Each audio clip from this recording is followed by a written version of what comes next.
yes to the motion of Senator Marcolita, and may I be allowed to explain my vote?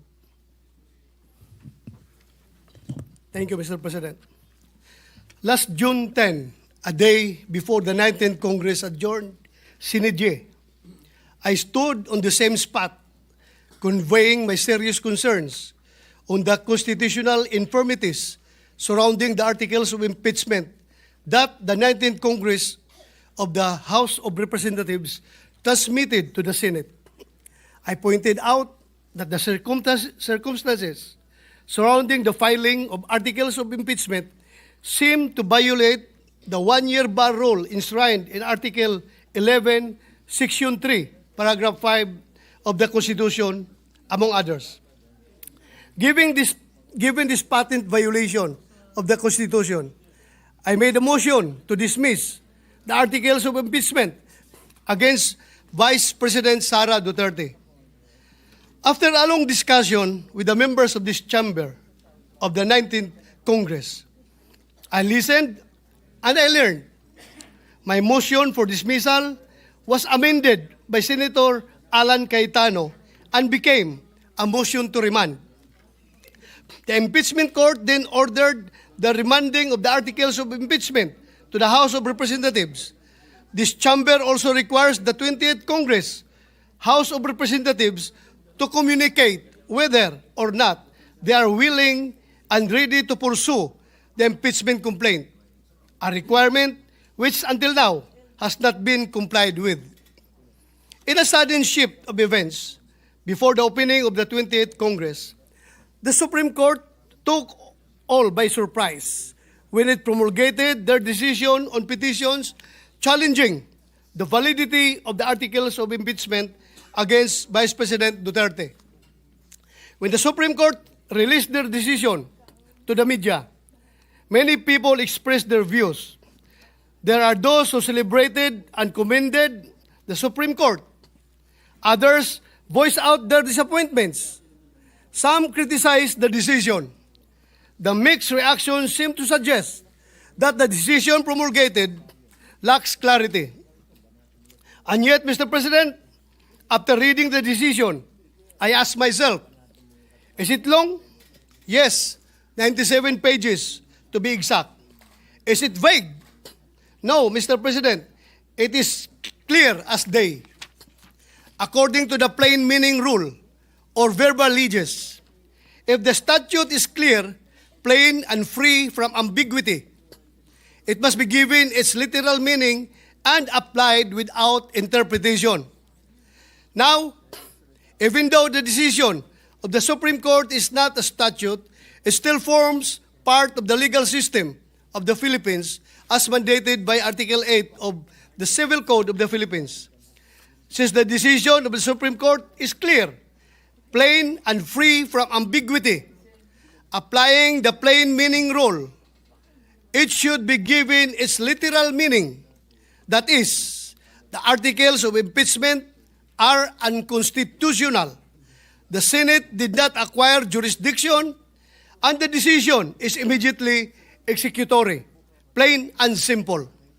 Kaya naman, Ginoong Pangulo, nagulat ako nung ako'y tanungin, susunod po ba ako or tayo sa desisyon ng Supreme Court? Hindi po ganun kataas ang tingin ko sa aking sarili. I honestly do not place myself in a position so high, too high, that I will be the one to be asked if I will obey the Supreme Court's ruling.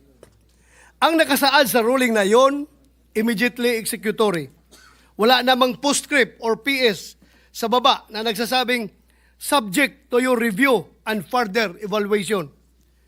As a member of the Senate and as a citizen of this republic, I submit to the authority of the Supreme Court and respect its decision.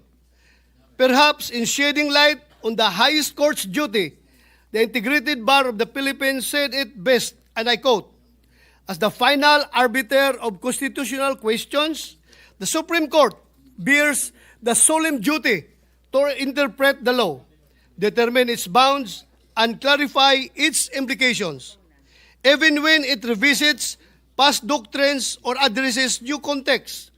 This authority is rooted in checks and balances, the very design that guards against the excesses of any branch. Mr. President, the rule of law is the foundation of our democracy. And if we are to be models of upholding the law, then it behoves us to listen and heed those who have been tasked by the Constitution to interpret the Constitution.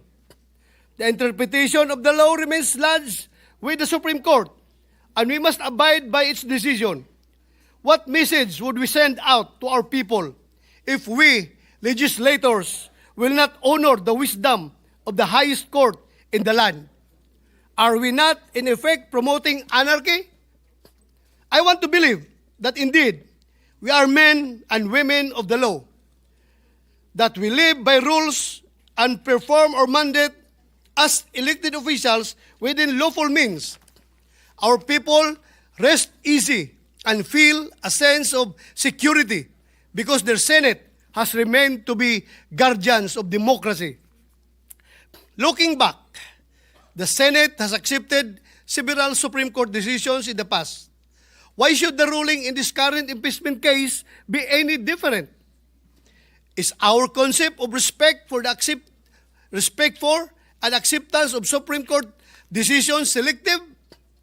If that is the case, are we not playing with fire? Fire, mind you, does not always intend to enlighten or illuminate. It can also burn and bring a house down.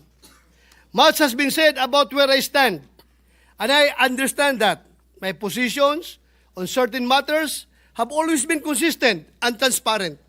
But while the public and this chamber may be familiar with my views, all that is simply driven by what is in my heart. And I say this with humility. My heart has always been guided by what is right, not only when it is easy, not only when it is convenient, but even and especially when it challenges my comfort zone, when it no longer serves our side. Because at the end of the day, it is a matter of principle, not popularity. Perhaps sometimes we ought to protect our democracy, even from ourselves. Of course, the Senate is not a mere follower of the Supreme Court, but a co-equal branch, meant to respect the powers and functions of the latter in its decisions. I trust that the Senate will continue to peacefully coexist with the Supreme Court. Let us not allow this impeachment trial to become a venue and opportunity to disrupt our system of government. I hope this is not the time when we dance differently, when clearly the same song is playing.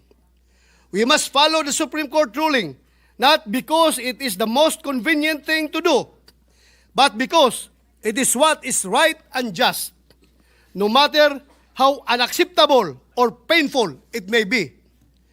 And this is why, Mr. President, I vote yes to adhering to the Supreme Court decision. Thank you, Mr. President. Thank you, Senator De La Rosa. Mr. Secretary.